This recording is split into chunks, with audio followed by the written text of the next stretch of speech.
Aleluia! Você encontra no Evangelho segundo Marcos. Eu quero glorificar a Deus por poder ministrar mais uma noite e poder somar com o congresso do conjunto Água Viva. Que Deus possa abençoar rica e poderosamente esse conjunto, a sua liderança, pastor dessa igreja local, pastor novo em Cafarnaum.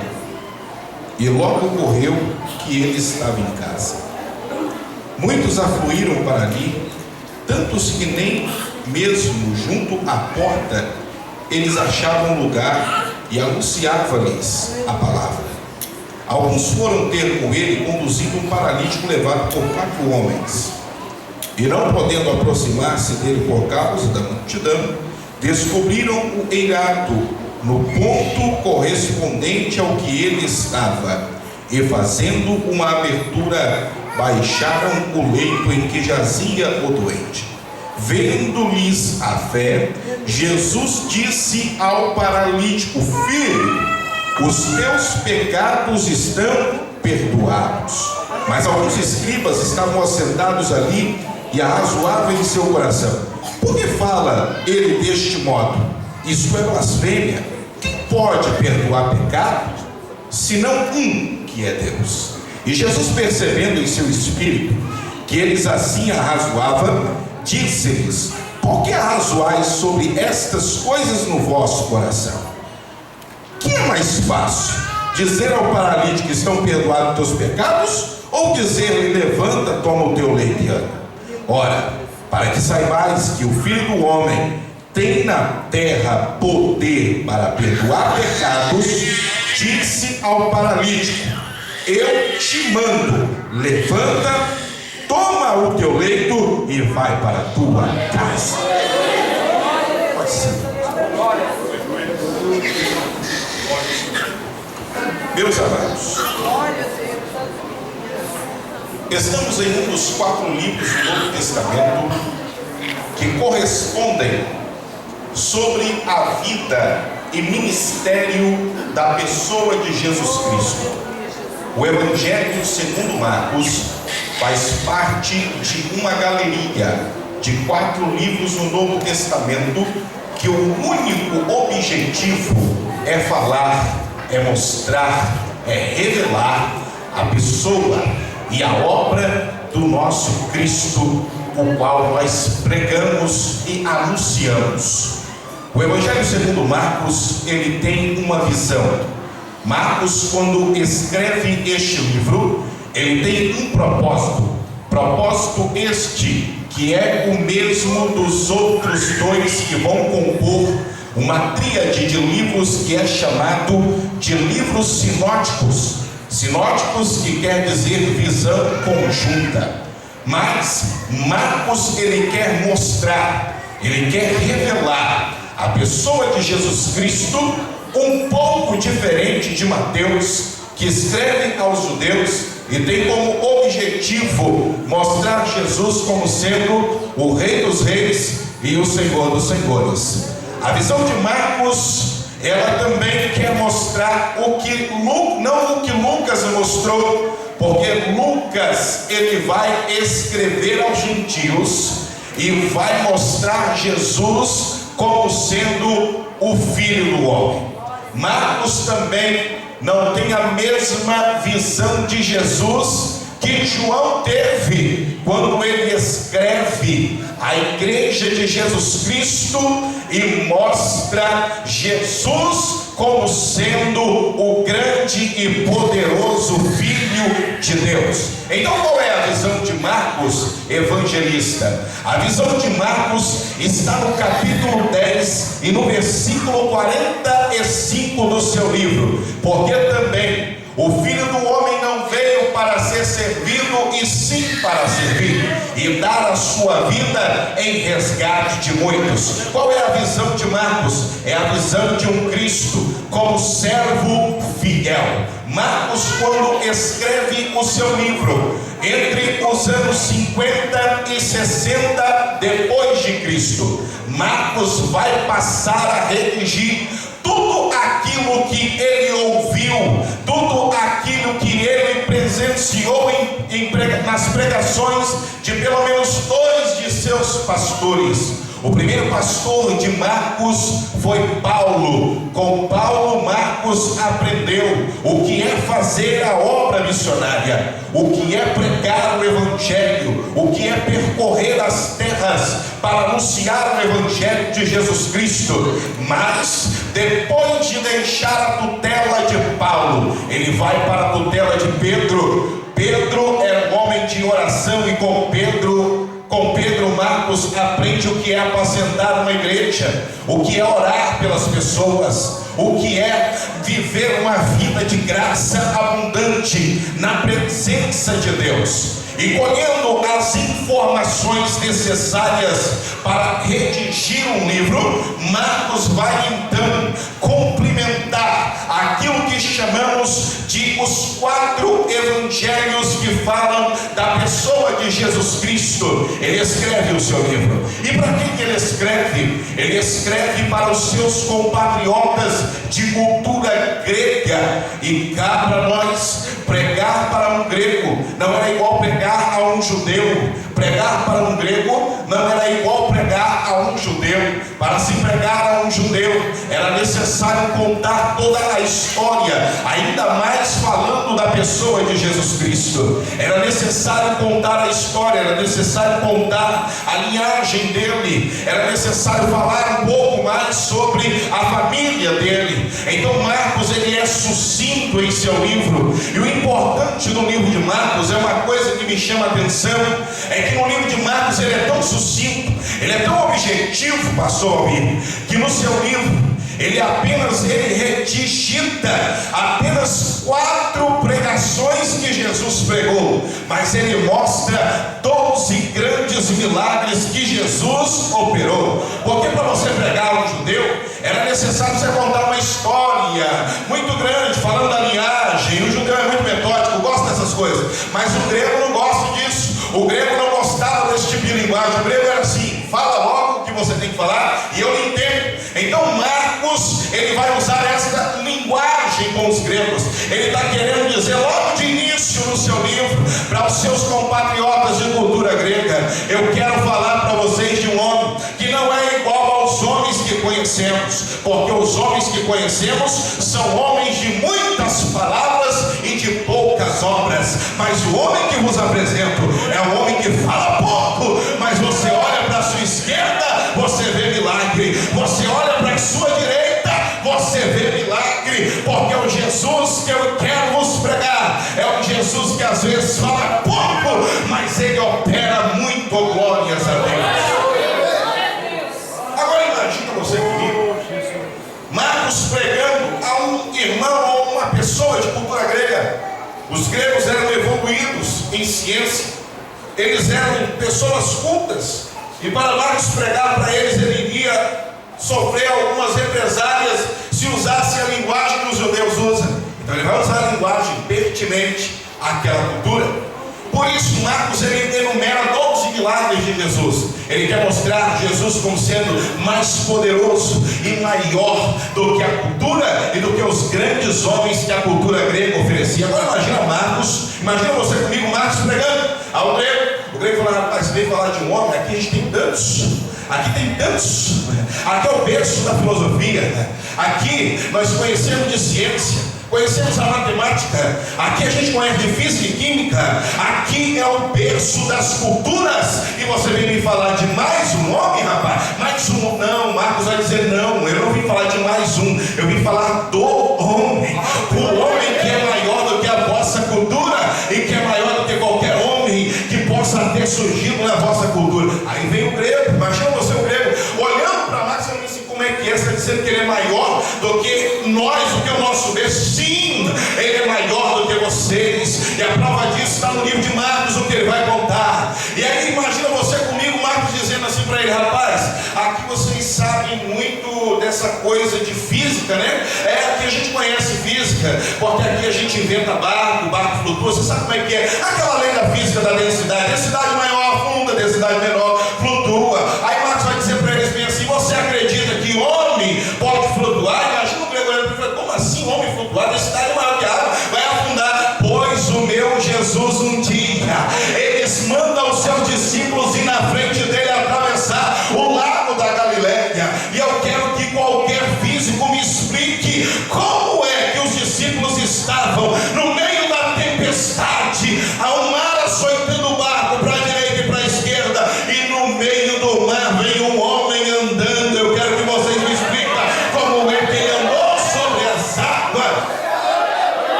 a história completa. A história é a seguinte: Jesus vem andando, os discípulos ficam com medo. Um deles é usado, o nome dele é Pedro. Ele vai dizer para o Senhor Jesus assim: se é tu mesmo que fala conosco, mande que eu vá até ti. E Marcos vai olhar para o Deus e falar assim: até aí a sua história está muito bem contada. Ele foi até a presença de Jesus andando sobre as águas, mas por causa do vento que era contrário, ele acabou afundando. Mas a história não acaba por aí. Imagina Marcos dizendo para ele: a história não acaba por aí. Ele até afundou, mas não te contaram como foi que ele voltou para o barco. Para ir ele até afundou, mas para voltar ele voltou de mão dada com o mestre, andando por cima das águas. Explica isso, Grego. Aí o Grego vai falar para ele assim: pastor Jesus, ele é bom de física, quero ver se ele é bom de química, né? Imagina Marcos dizendo para ele assim: meu Jesus é o melhor químico que já existiu. Aí imagina Marcos olhando para ele e falando assim: você sabe que dentro da química existe uma propriedade chamada alquimia, que é o poder de transformar uma matéria em outra. Isso é alquimia. Você pega o ferro e transforma ele em outro tipo de metal. Isso é alquimia. É um poder que a química tem. Imagina Marcos olhando para ele e falando assim: o meu Jesus é o melhor químico que eu já vi. Um dia o meu Jesus, ele vai entrar em Caná da Galileia, e lá tem um casamento, e no casamento tinha vinho. Só que o vinho do casamento acabou, e acabou a alegria da festa. Os convidados não tomavam vinho. O mestre Sala ficou preocupado: fiz as contas erradas e não deu certo, vou passar vergonha. Mas Jesus chegou lá no casamento, e quando apresentaram Jesus para o moço, Jesus falou para ele: pega um monte de vasilhas, tudo da água e traz para mim. O moço, sem entender nada, enche as vasilhas, traz até a presença de Jesus. E quando ele olha para as vasilhas, Jesus vai dizer ao moço: prove e vê a qualidade do vinho. O moço vai lá e prova. Quando ele prova, ele fala: mas peraí, eu peguei foi água e aqui dentro tem vinho. Ele mostra ao mestre Sala. O mestre Sala é o senhor que é o mordomo da festa, é o senhor que é responsável. Prova esse vinho aqui. O mestre Sala toma o vinho e fala assim: rapaz, só podem estar de brincadeira comigo, agora mesmo acabou o vinho. E geralmente a gente oferece o vinho pior primeiro, inferior primeiro, e depois dá o melhor. Pois vocês pregaram uma peça em vinho, não é? Pois botaram o melhor vinho por último. Aí imagina o garoto olhando para o mestre Sala: não é isso, não pregaram peça nenhuma no senhor. De fato o vinho acabou. Só que chegou um cidadão aí chamado Jesus Cristo, lá de Nazaré, daquela cidade pobre. Ele mandou eu pegar um monte de jarro d'água, coloquei na presença dele. Sem que ele tocasse, ele mandou que eu pegasse e provasse. E quando eu provei, não era água, era vinho. O mestre Sala viu que o Jesus que nós pregamos é o melhor alquimista que eu já vi. Grego é grego. Seu Jesus é bom de química, é bom de física, mas eu quero ver se ele é bom de matemática. Aí Marcos vai olhar para ele e falar assim: meu Jesus, melhor matemática desse dia, não tem matemática igual a ele. Quando inventaram a matemática, que é a ciência dos números exatos, ele já sabia disso há muito tempo. Imagina o grego dizendo para ele: como é? Sim, a matemática é a ciência de números exatos. 2 mais 2 é igual a? 2 mais 2 é igual a? 4 mais 4 é igual a? 8. Aí Marcos vai olhar para ele e falar assim: agora eu quero que você me explique essa matemática de Jesus. Jesus está pregando na beira do mar, na beira do lago da Galileia. E quando ele está na beira do mar pregando, tem uma grande multidão ali, de cerca de umas 4.000 pessoas, ouvindo ele pregar. Aí os discípulos procuram ele e vai falar assim: mestre, olha, a multidão está com fome aí, não tem nada para dar para eles não. Jesus disse para eles buscar o que comer, não acharam nada. Aí lá no meio da multidão acharam um garotinho, e ele tinha um cestinho, 5 pães e 2 peixinhos. Aí começa a matemática de Jesus: era quantos pães? Era quantos peixes? Imagina o grego fazendo a soma com ele. Até aí tudo bem, até aí está tranquilo, é ciência dos números exatos. 5 mais 2 é igual a? Aí Marcos vai dizer para ele: agora eu quero que você me explique essa matemática de Jesus. Como é que ele pega 5 pães, soma com mais 2 peixinhos, multiplica para 4.000 pessoas e faz o menino voltar com 12 cestos cheios para casa? Só o meu Jesus tem esse poder, só o meu Jesus tem esse poder. Quantos acreditam, levanta a mão para cima e dá glória para ele.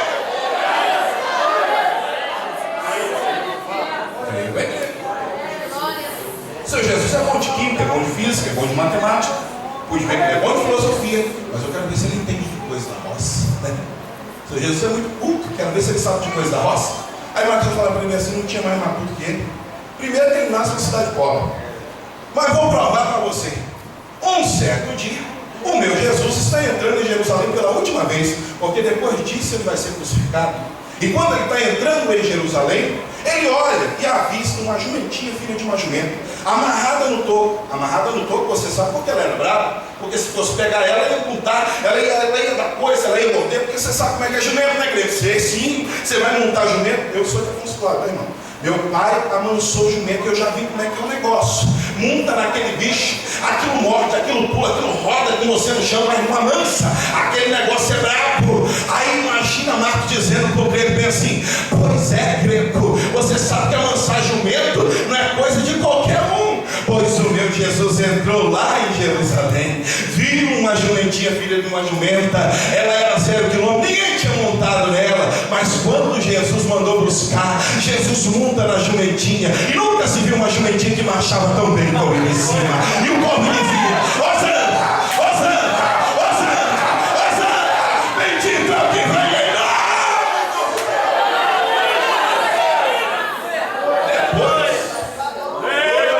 Depois que Marcos ganha o coração dele, agora vai pegar. Agora vai pegar. Capítulo 2. Jesus está entrando em Cafarnaum pela segunda vez. Por quê? Porque na primeira vez que ele entra em Cafarnaum, ele vai visitar a casa de Pedro. E lá na casa de Pedro ele cura a sogra de Pedro. Lembra o texto? Ele cura a sogra de Pedro. Depois disso, ele sai de Cafarnaum, vai para a cidade de Gadara. Lá ele liberta um gadareno. Lembra o texto? O gadareno? Ele vinha uivando e Jesus liberta o homem. Porém, tinha um porqueiro. Sempre tem porqueiro onde tem milagre, né? Já observou? Aonde tem milagre, sempre tem um porqueiro para correr e dar notícia contrária. É assim às vezes. Jesus está operando aqui, pastor, e tem gente dizendo que ele não está nesse lugar, que aqui é lugar de oba-oba, que aqui é lugar de gente disse-me-disse, que aqui é lugar de contento. Pois eu digo um negócio: aonde Jesus está, porqueiro não prevalece. Oh, glória a Deus. Porqueiro foi na cidade. E a mensagem que ele levou na cidade não foi uma boa mensagem. Ó, tivemos prejuízo. Chegou um cidadão chamado Jesus aí, expulsou os demônios do endemoniado. Aquele camarada que andava pelos montes, quebrava os pilhões, lembra dele? Sim, Jesus libertou aquele cara. Só que os demônios entrou tudo nos porcos, e os porcos estavam tudo nos despenhadeiros e morreram afogados. A multidão fica enfurecida. Olha, ele trouxe prejuízo para a cidade. Vamos lá ver o que vai acontecer. A multidão vem. Quando a multidão vem, pastor Valmir, imagina os discípulos. O discípulo é assim, aprendi, sabe? O discípulo do Senhor é o seguinte: soubesse esse terra aí, amanhã o cabra está com terra igual você. Ele acha que você é igual você, tem que mexer o seu pé. Você está com o sapato limpo, coisa de crente, mas amanhã ele vai comprar um negócio. É discípulo, é aprendiz. Tem que aprender com você. Assim, mas discípulo, às vezes, o discípulo, Jesus falou, o discípulo nunca é maior do que o seu mestre. Aí os discípulos vê a multidão vindo, o coração do discípulo sabe como é que é, né? Quando vê a multidão, não entra. Opa! Arruma a roupa aí, gente. Arruma o terno aí, que está vindo a multidão aí. Vai ter aplauso, hein? Vai ter aplauso. Se enganaram. A multidão veio com vários aplausos, dizendo assim: o senhor não é bem-vindo aqui nessa cidade. Aqui não! O senhor pode ser bem-vindo em qualquer outro lugar, mas em Gadara o senhor não é bem-vindo. Por favor, volte para a tua cidade, porque aqui o senhor só trouxe prejuízo. Pensa que Jesus questionou? Questiona não. Eu sou assim: gente, rumo ao barco, vamos embora. Vamos voltar para casa. Como assim, senhor? Vamos voltar para casa. A Bíblia diz que Jesus entra no barco e retorna a Cafarnaum. Quando ele chega em Cafarnaum, a história é um pouco diferente.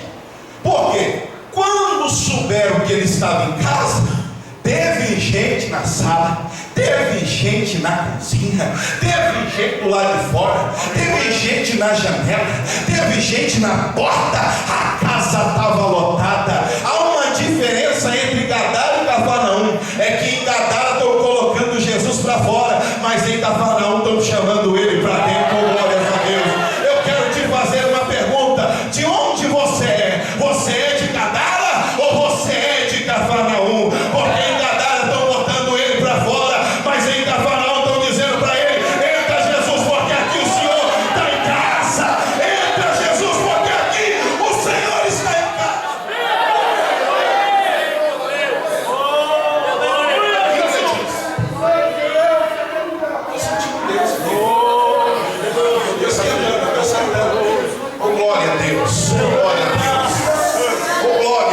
Deus, oh glória a Deus.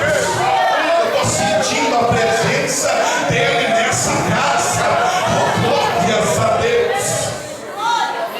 Aí a Bíblia vai dizer assim: e souberam que Jesus estava souberam que Jesus estava em casa.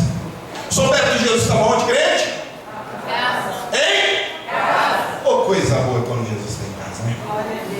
Coisa boa. A recepção do Cafarnaum era tão boa que Jesus ficava em casa, Cafarnaum. Era assim. Pastor Alvin, eu recebi um pastor na minha casa. Coisa boa, uma recepção bem dada, né? Coisa boa, quando você é bem recebido, dá vontade de voltar, 1, 2 mil vezes. Só não volta mais, senão cabe desconfio, você está querendo almoçar e não está na casa dele. Mas, recebi um pastor lá de Coladinho, pastor Ezequias. O pastor Ezequias foi passar 3 dias na minha casa, estava pregando um congresso com a nossa igreja. E eu tenho uma cadeira lá em casa, uma cadeira velha, sabe? Aquela cadeira de computador, sabe? Bebê, aquela almofadinha, um fato tudo rasgado. Mas tem um sofá de canto lá, é coisa de crente, sabe? Coisa de crente, sofá de canto assim, chega o pastor Ezequiel em casa. Fui receber o pastor, tudo bem, acomodamos, indo no quarto, pegamos as malas dele, organizamos. Mas quando ele foi para a sala, ele foi sentar no sofá e falou: é isso, não sei. Não, ele, como assim? Não. Vai sentar naquela cadeira ali, ó, cadeirinha vermelhinha, rasgadinha. Ele olhou para minha cara sem gracinha, assim, sentou na cadeira. Ficou lá conversando comigo, nem sem graça, mulher dele, nem sem graça. Ele ficou conversando. Todo dia que ele ia sentar no sofá, eu falei: por favor, pastor, levanta sempre a cadeira de mim. Aí ele ficou meio retraído, quando foi no domingo, ele não aguentou. Aí chegou minha esposa, parte, e disse: ó, Vanessa, o que está acontecendo? Aí eu cheguei lá em casa, estava da primeira forma, ela também era da primeira forma. Cheguei aqui, ele me botou para sentar na cadeira rasgada. Qual é o motivo? Vanessa, não, pastor, o senhor não entendeu. O senhor não entendeu, pastor. Ele, como assim eu não entendi? A cadeira está toda rasgada, o sofá é bonitinho, queria sentar no sofá. Ele não deixou eu sentar no sofá. Eu falei: não, pastor, você não entendeu. Eu entendi o quê? Aquela cadeira, pastor, ninguém senta lá em casa, só ele senta naquela cadeira.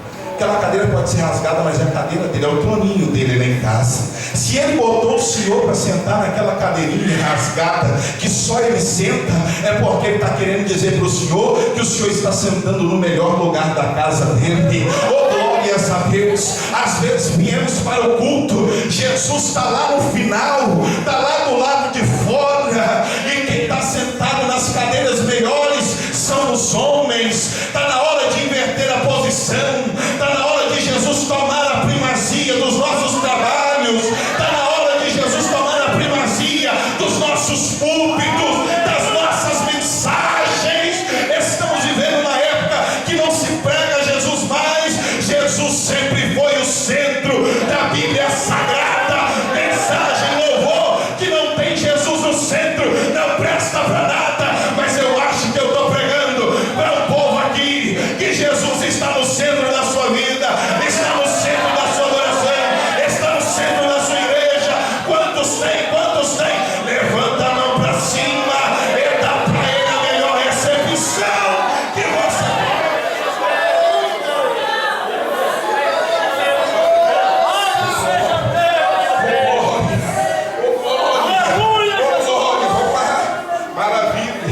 A Bíblia diz que soube-se que ele estava em casa. Aí, quando souberam que ele estava em casa, multidão. E Jesus foi fazer o quê? Pregar a palavra. Pregar a Bíblia. Jesus gostava de pregar. Ele podia ver um povo reunido e falar assim: vou pregar. E quando ele pregava, o negócio pegava. Viu? Mensagem de Jesus era mensagem gostosa de se ouvir. Era aquela mensagem simples, pura, mas que falava ao coração dos homens. Jesus só falava de maneiras enigmáticas com pessoas entendidas. Lembra quando ele foi conversar com Nicodemos? Falou assim: ó, é necessário que você nascer de novo. Nicodemos, como assim? Se eu vou nascer de novo dentro da minha mãe? Jesus fala: rapaz, se eu falo de coisas naturais, você não entende. Imagina se eu falasse das espirituais, você ia ficar boiando, meu filho. Porque Jesus, ele tinha uma linguagem simples, mas com doutores ele gostava de fazer essas pegadinhas. Mas qual era a mensagem que Jesus gostava de pregar? A mensagem de Jesus era o seguinte: a mensagem de Jesus está nos capítulos, olha aqui, a mensagem de Jesus está nos capítulos 5, 6 e 7 de Mateus. Sermão da Montanha era a mensagem que Jesus gostava de pregar. Capítulo de número 5. Bem-aventurados são os humildes, porque deles é o reino do céu. Bem-aventurados são os humildes de coração, porque eles verão a Deus. Bem-aventurados são os misericordiosos, porque eles alcançarão a misericórdia. Bem-aventurados são os que têm sede e fome de justiça, porque eles verão a Deus. Jesus gostava de pregar essa mensagem, mas o mesmo Jesus que dizia as bem-aventuranças do capítulo 5 era o mesmo Jesus que dizia, que cuidava de nós no capítulo 6. Os discípulos preocupados pelo que vão comer, pelo que vão beber, pelo que vão vestir, e Jesus leva eles para um campo aberto e fala para eles assim: dá uma olhadinha para o céu. Os discípulos olham para o céu e falam assim: o que é essa aqui no desenho? Vocês estão vendo uma coisa? Sim, estão vendo um monte de passarinho. Eles semeiam? Não. Eles cegam? Não. O vosso Pai não alimenta eles? Por que não vai alimentar vocês, meus filhos? Deus cuida de vocês. Deus cuida de vocês. Pega na mão de alguém do seu lado e diga para ele: não tenha medo. Diga: não tenha medo. Deus cuida de você. Deus está cuidando de você. Deus está cuidando de você. Oh, glórias a Deus. Só que o mesmo Jesus que dizia as bem-aventuranças do capítulo 5, e que dizia que Deus cuida de nós no capítulo 6, no capítulo 7 ele apertou o rei: não julgueis, para que não seja julgado. Por quê? Porque com o mesmo jugo que você julgar, vão te julgar, e com a mesma medida que você medir, vos medirão também. Confiar por entrar pela porta estreita, porque estreita é a porta, é apertado o caminho que leva para o céu, e é pouca gente que entra por lá. Mas o caminho que leva para a perdição, esse é largo, e é muita gente que está procurando ele. Depois ele fala: olha, não julguem, mas olha para a árvore, porque é pelos frutos que vocês vão conhecê-los. Essa era a mensagem que Jesus gostava de pregar. Uma mensagem prática, uma mensagem simples, mas uma mensagem que salva, uma mensagem que liberta. Glória a Deus. Quando ele está pregando, o povo, olha aqui, o povo ouvindo ele pregar, 4 homens. Quantos? 4. Quantos? 4. Vamos lá. 4 homens. Pega o cidadão na máquina, levanta e vai levar até a casa onde Jesus estava. Esses 4 cidadãos representam o Evangelho de Jesus Cristo: Marcos, Mateus, Lucas e João. Imagina aquele homem deitado que figura a história de muita gente que está nesse trabalho. Pessoas que estão prostradas, que estão cabisbaixos, caídos, mas que o Evangelho tem poder para te levantar. Aleluia. Aquele homem deitado, imagina você, aquele homem deitado, e aqueles 4 homens dizendo para ele: não tem problema se você está prostrado, vamos te levar à presença de quem tem poder para te levantar. E aí eles pegam aquele homem e vão uma casa. Mas quando chegaram na porta principal, diga comigo: porta principal. Mais alto: porta principal. Quando chegaram na porta principal, a porta estava cheia de gente. Quando eles foram entrar: por favor, gente, dá licença aí, deixa nós passar, o camarada está na mata. Imagina quem está na porta. Imagina um lugar desse aqui, Deus operando milagre, gente lotada, a porta lotada. Alguém vem dizendo assim: eu sou necessitado, eu preciso de milagre. Imagina todo mundo olhando e falando assim: aqui está cheio de necessidade mesmo. Procura outro lugar para você entrar, porque eu já me encaixei aqui, porque para ver se eu tenho uma chance. Procura outro lugar. Isso quer dizer que a porta principal estava fechada. Fechada. Mas para quem tem o Evangelho,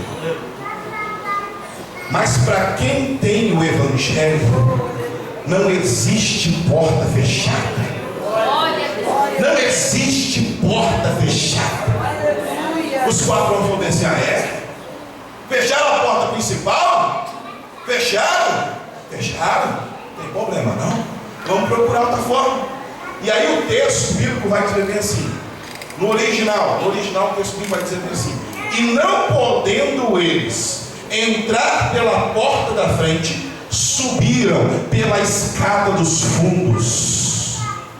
Vou repetir. E não podendo eles entrar pela porta da frente, subiram pela escada dos fundos.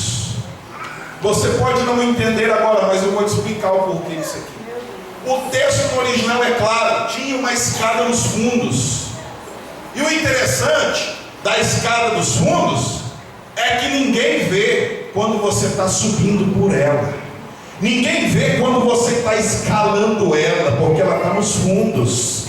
Vou dizer de novo, a escada dos fundos ninguém vê quando você sobe por ela. Oh, glórias a Deus, porque ela não está na frente, ela está nos fundos.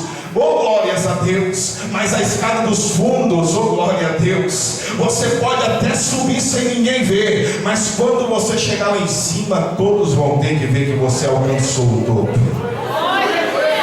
Eu vou repetir. Na escada dos fundos ninguém vê você subir, mas vê quando você chegar lá em cima.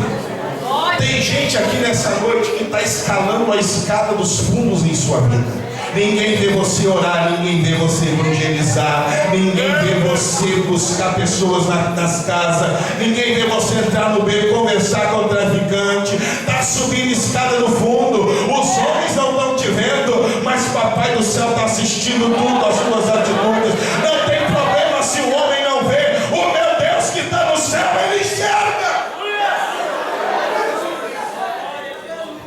Vou contar para você uma experiência. Tinha uma irmã na nossa igreja, muitos anos atrás.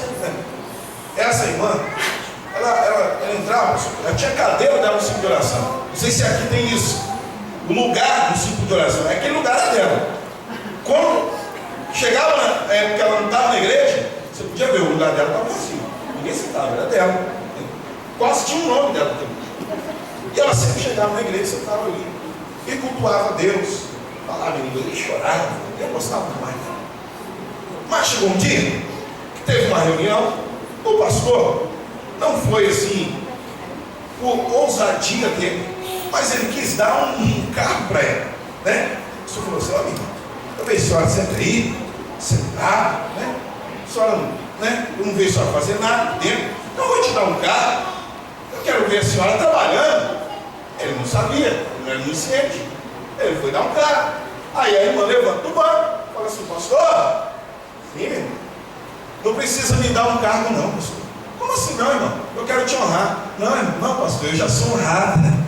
Mas como assim?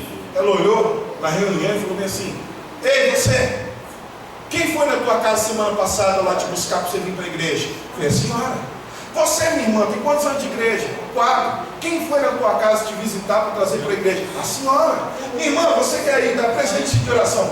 Lá, há 5 anos atrás, quem foi na sua casa para orar pela senhora? Foi a senhora. Está vendo, pastor? Eu não preciso ter cargo na igreja para ser honrada por Deus. Essa igreja está cheia porque eu estou trabalhando, porque eu estou trabalhando. Levanta a mão para cima. Deus está mandando eu te dizer nessa noite: não tem problema se os homens não verem. Faça, faça, faça, porque Deus que está no céu, Ele vai te recompensar.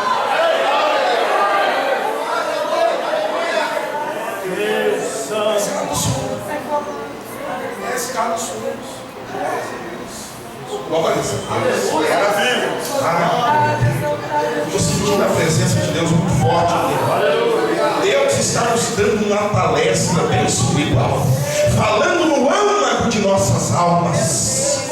Eu te vejo, eu te vejo, eu te vejo. Levanta a mão direita para cima, assim, eu estou sentindo a presença do Espírito Santo querendo trazer algo espiritual para a tua vida. Levanta a mão para cima, assim, levanta. Procura alguém do seu lado, dá um abraço nele ou nela, dá um abraço nesse momento e diga para ele, para ela assim: vamos trabalhar. Não tem problema se o pastor não vê, não tem problema se o líder dos jovens não vê, não tem problema se o presidente não está vendo. Vamos trabalhar, o reino de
eles não podiam ver Jesus. E você vai me perguntar, por quê? Por causa do telhado. O telhado fazia divisão entre eles e Jesus. O telhado, naquela época, de acordo com a cultura judaica, vai dizer que o telhado era feito de, pelo menos, duas substâncias. A primeira era barro, e o outro era um tipo de arvoredo que tinha espinhos, para que o barro pudesse fixar e fazer uma laje bem maciça. E segura, o espinho aponta para a natureza pecaminosa do homem. O barro aponta para a natureza humana.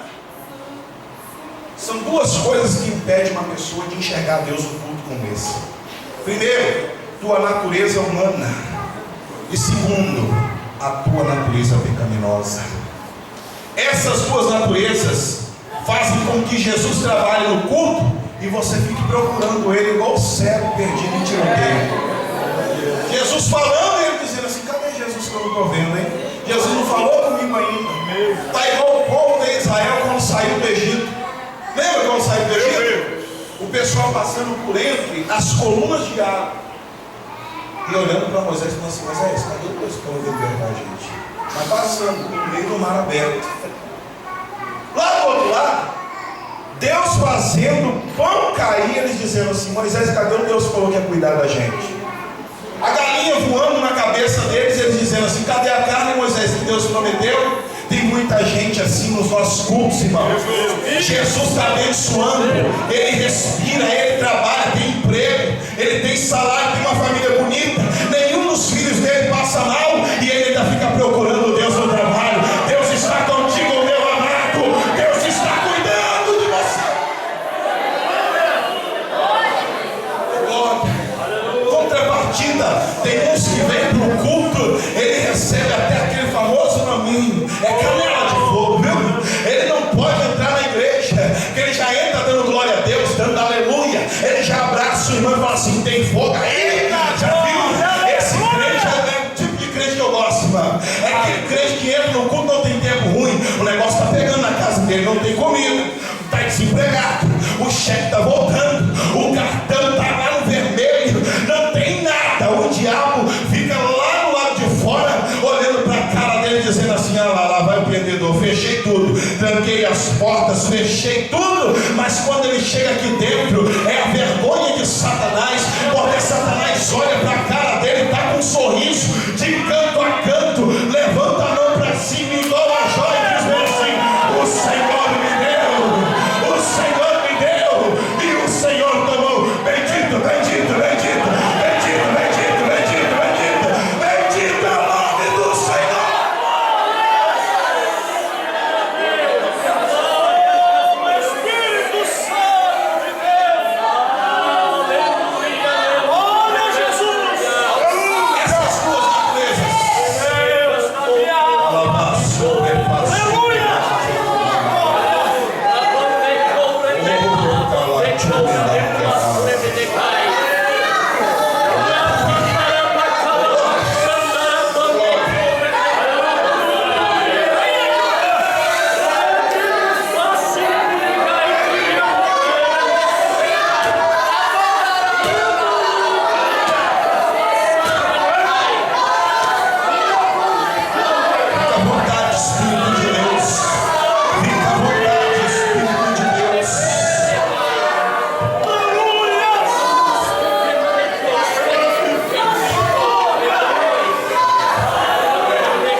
Acabou, é porque eu não terminei a obra que tem contigo.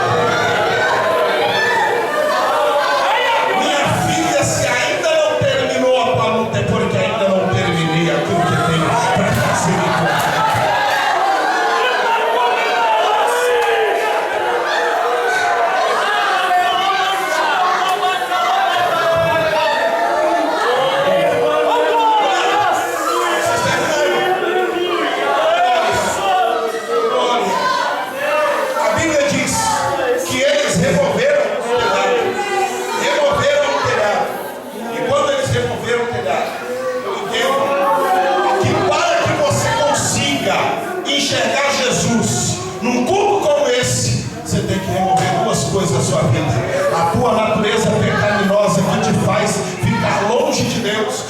tua natureza humana que não reconhece mais o teu Criador. Removendo essas duas coisas, você vai ver Jesus aqui nessa noite operando, agindo, trabalhando, libertando, curando e salvando.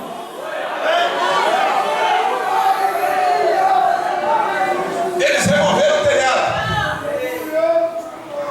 Depois que eles removeram o telhado, eles agora podem ver Jesus.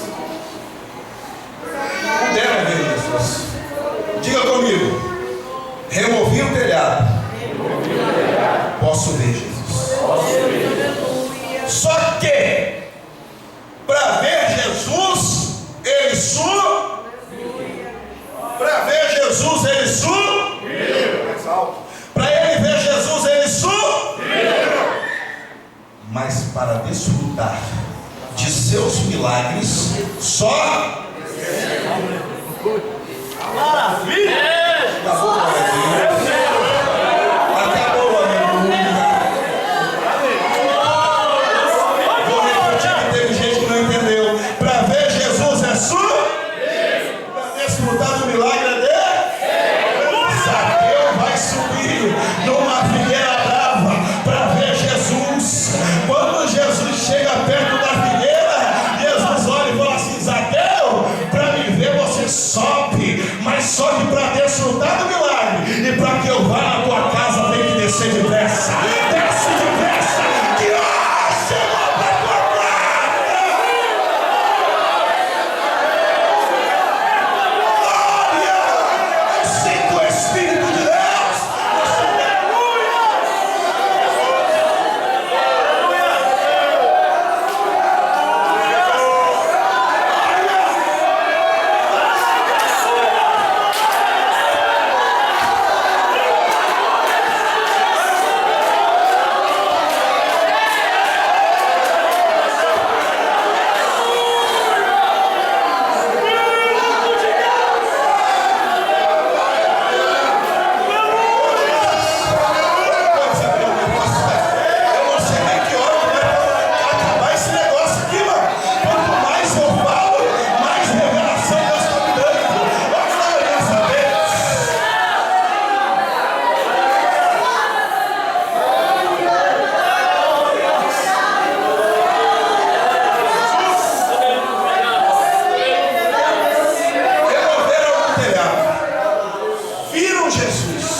No culto, o pessoal vai desviar a atenção daqui e vai olhar para onde?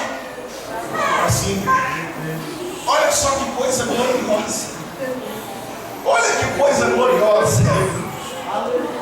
Eles removem o telhado. E depois que eles removem o telhado, enquanto eles estão descendo o homem, enquanto o homem está descendo, ele vai atrair 3 visões, 3 olhares. Primeiro olhar, o olhar dos discípulos.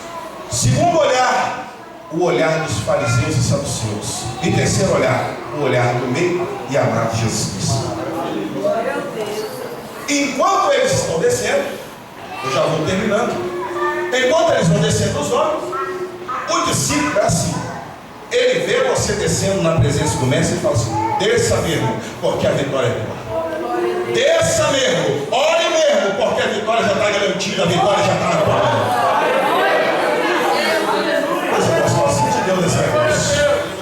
Pega na mão de alguém do seu lado e fala assim: desça mesmo, porque a vitória já é sua, a vitória já foi te entregue, dá na sua mão.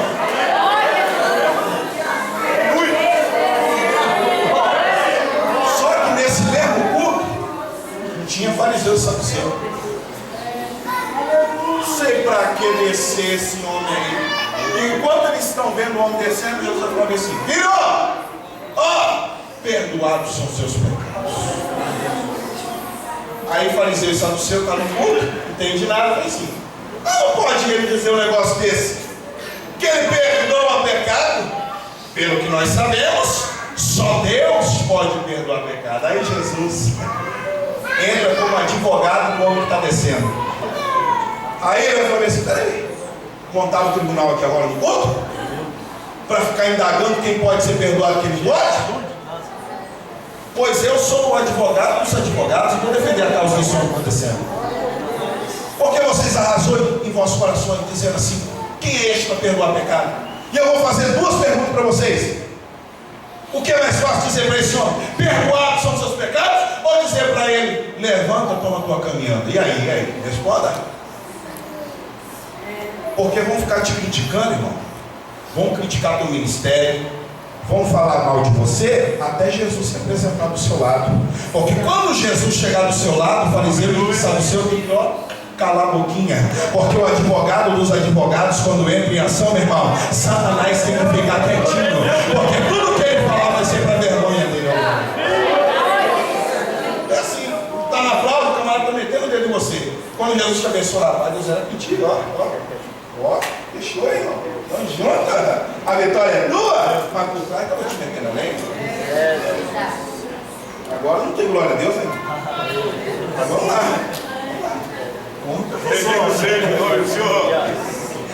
Vamos lá, o homem está descendo. Ele atraiu 3 olhares. O primeiro olhar dos discípulos: vai que a vitória é? O olhar dos saduceus e fariseus: quem é Deus para perdoar pecado? Quem é esse homem para perdoar pecado? Terceiro olhar: o olhar de Jesus. O olhar de Jesus. Jesus, quando olha, não olha para acusar. Jesus, quando olha, olha para perdoar. Maravilha. Deus manda eu dizer para algumas pessoas aqui: eu quero te abraçar nesse trabalho. Eu quero te abraçar nesse congresso.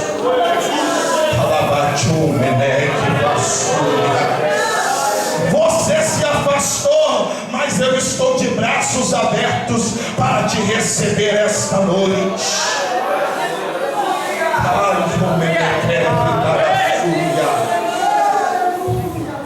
Homem, desce. Aí Jesus falou assim: para que todos saibam que o Filho do Homem tem na terra poder para perdoar pecados. Aí ele olha para mim: filho,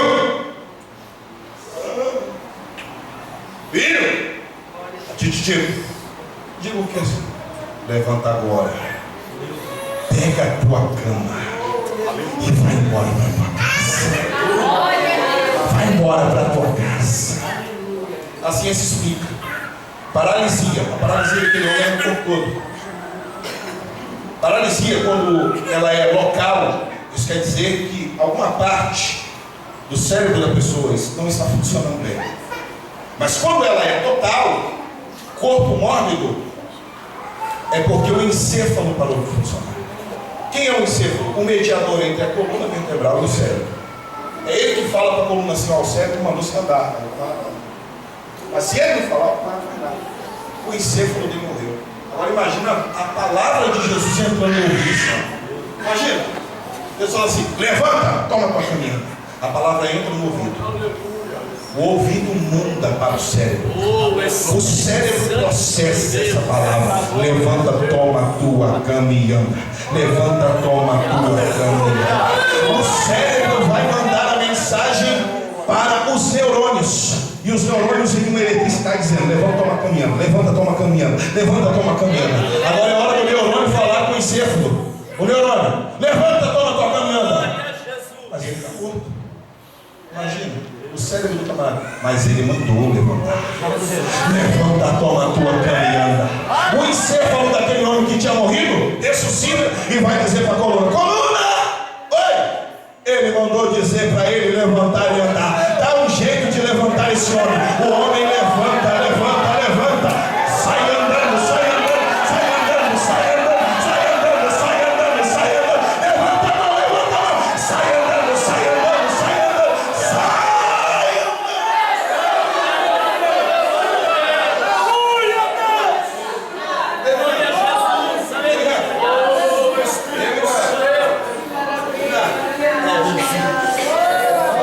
Ele levanta. Mas lembra que no culto tem fariseu e saduceu? Glória a Deus. Culto que tem fariseu e saduceu vai ter questionamento, hein? Levantou e andou. Mas para ser constatada a cura, é necessário fazer fisioterapia. Aí eu imagino Jesus entrando na história: vocês são burros, é? Mas como assim, porra? São burros? Lembra o que eu mandei ele fazer? Levantar, tomar a cama e andar. Você já viu uma pessoa que é curada pegar a cama que ele andou em cima dela e carregar ela? Vai, meu filho, anda no meio da multidão dizendo. Ele vai passar no meio da multidão dizendo assim: ó, vocês já viram paralítico carregar a cama nas costas? Pois ele mandou eu carregar, eu estou levantando e andando. Eu estou levantando e andando, eu estou levantando e andando. Fica de pé, fica de pé, fica de pé, fica de pé, fica de pé. Oh glória, oh glória, oh glória, oh glória. Tem gente que vai pegar a tua luta, botar nas costas e dizer assim: até hoje era você que me carregava, mas a partir de hoje você